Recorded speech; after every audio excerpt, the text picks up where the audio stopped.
welcome to Things to Think About. You're joining Alexis. And Bindu. So, Alexis, what are you thinking about today?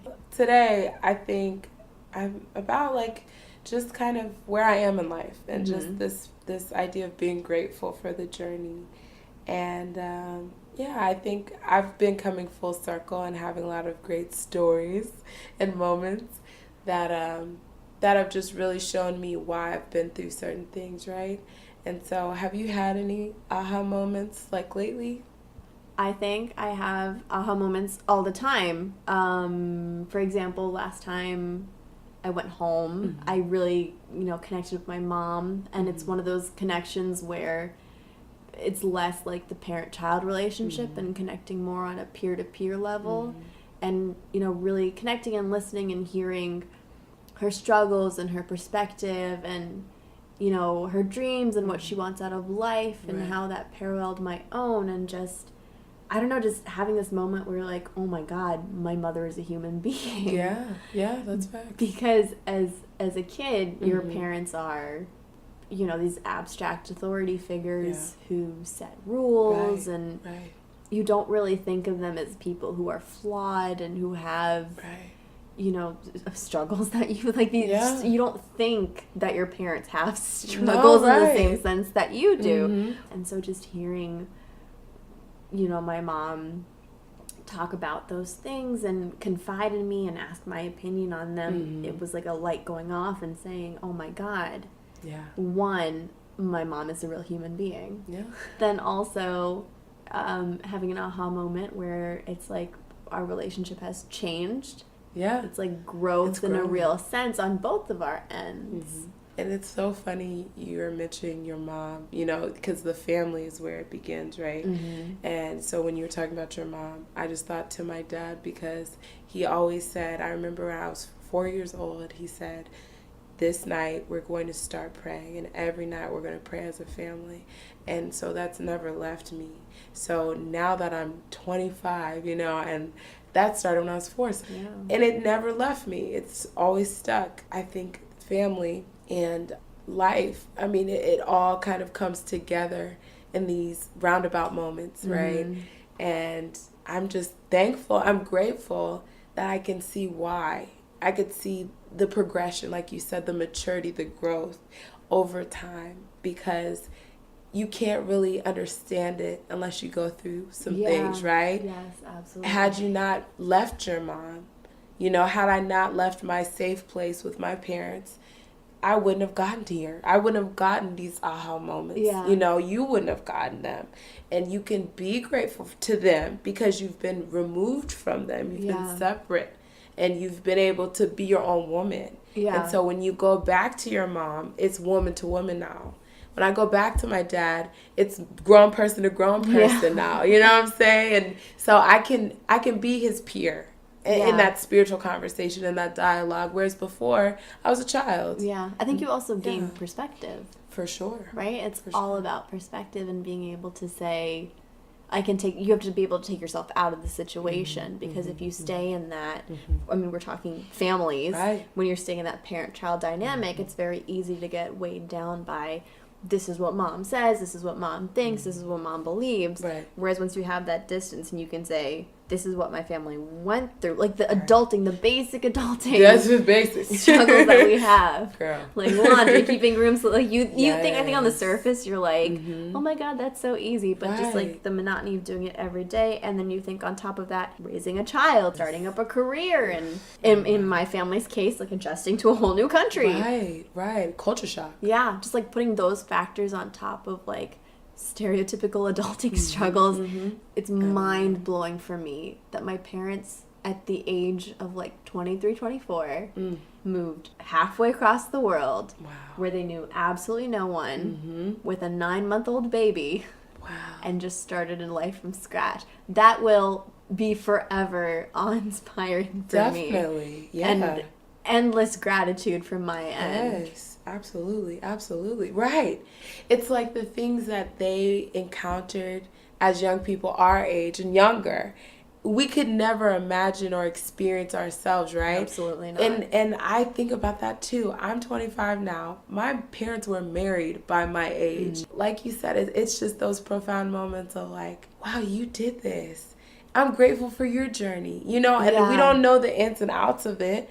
And I'm just like, again, inspired and, like you said, in awe of what my parents went through, you know, and they never lost themselves. Like, your parents moved countries. My parents were in the military. So, we moved states, we moved countries a few times, but like, they never lost themselves. My mom, she lived her life. She had her career, and I knew her career was important to her, and she was passionate about it. So it was great to see my mom in that role, in that like authoritative role as a woman, you know, as a Black woman. Role model for you. That's there. right, exactly. She didn't say, I'm going to just be a mom.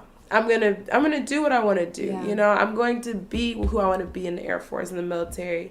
And she had that, 20-something year career. And so it just makes me grateful. Even still with that, I saw her on a professional level, saw my dad on a spiritual level, and it just I see the maturity in both of them through that and through me, and we can relate, and so all of our experiences now are just kind of coming together, and I don't know, I think it's a wonderful thing. It's so beautiful, right? It's a cycle of life. I think one of the most eye-opening moments that I had was. So I moved to Houston by myself. Oh, gosh. I was 21. I was 21, I moved by myself, brought my stuff down to Houston.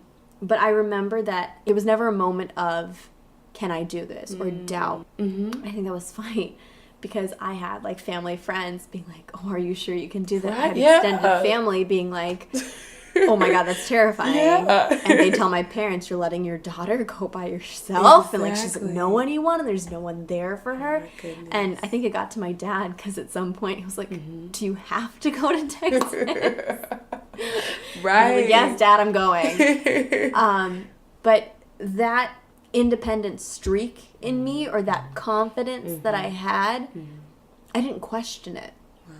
But then when I came here, I had people tell me, when I'd tell them my story, they'd say, oh, you're so brave. Like, that's amazing that you could do that. And when they'd say that to me, I'd be like, what are you talking about? Like, casual. That's not brave. Like, that's just what I did. And when I heard that story so much, and I was like, okay, like, if other people are saying this, it must not be a normal thing for most people to have. And so I started analyzing, like, where did I get that confidence from? That I could say, oh, Texas, like, no problem, I can go there.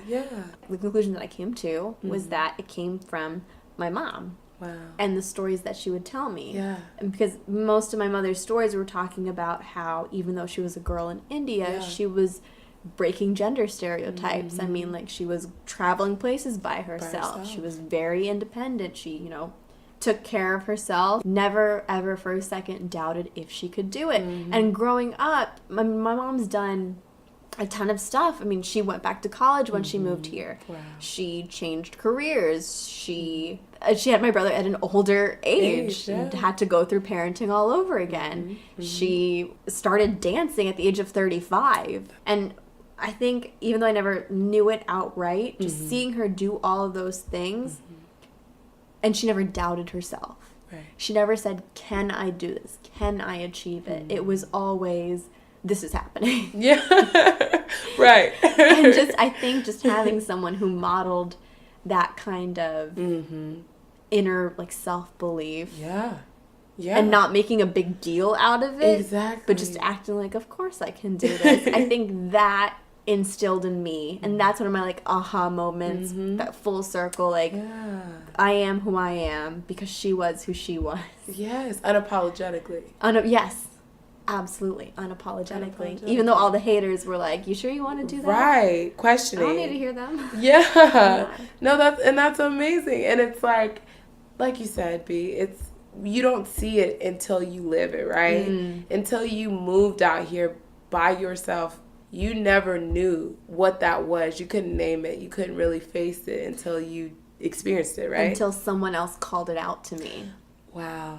because in myself, I think I was living it, but I was just like, oh, it's not a big deal. Right. It was until someone said it and I had to actively analyze. Jeez, yeah. Right? Yeah, and that's crazy you said that, because I feel I've had a similar experience with like teaching, right? Mm-hmm.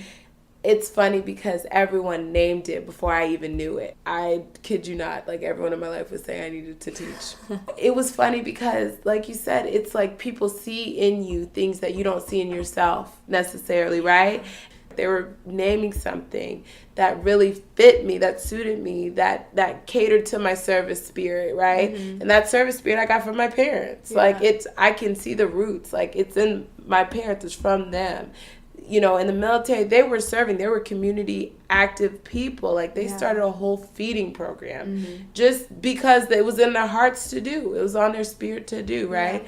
And so I think naming things is huge. And once somebody names it for you in your life, you might not see it until later, but you'll always remember it. You'll always think back like, wow, these people saw it before I did.